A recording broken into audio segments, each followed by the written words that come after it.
Yeah, in December, Mexicali's migrant shelters were overwhelmed with the growing number of asylum seekers.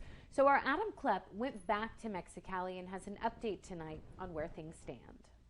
Mexicali continues to be a temporary home for tens of thousands of migrants before completing their journey to America.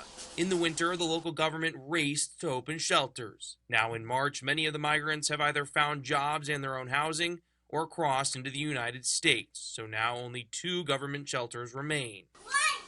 This is one of those shelters reserved specifically for women or families. Rosa is one of the migrants living here. She's also 3 months pregnant. She says if this shelter closes, she doesn't know where she would go to get medical care. Because of the doctor, I'm very worried, because if I have to leave the shelter, I don't know where I'm going to go to the hospital. The conditions at this government-sponsored shelter aren't as bad compared to the other shelter I visited.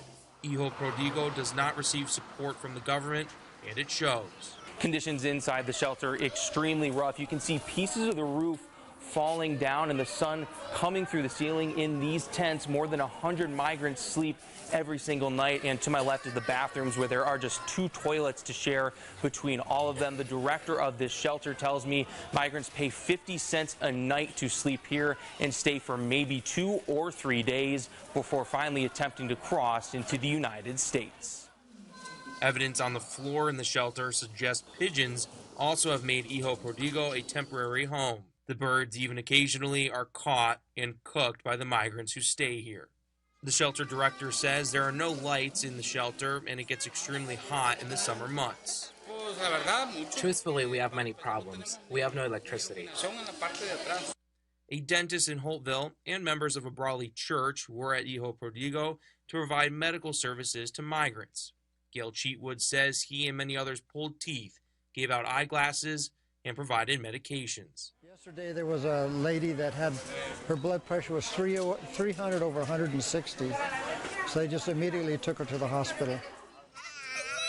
The shelter has been running for 3 years, and while the conditions inside border on unlivable, it provides an essential service for migrants who would be on the streets otherwise. The shelter director says he does not know how much longer the shelter can continue to operate if there isn't government support.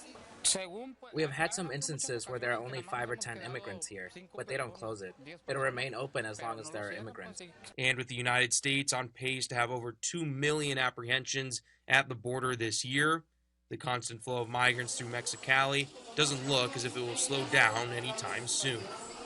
Reporting in Mexicali, Adam Klepp, News 11.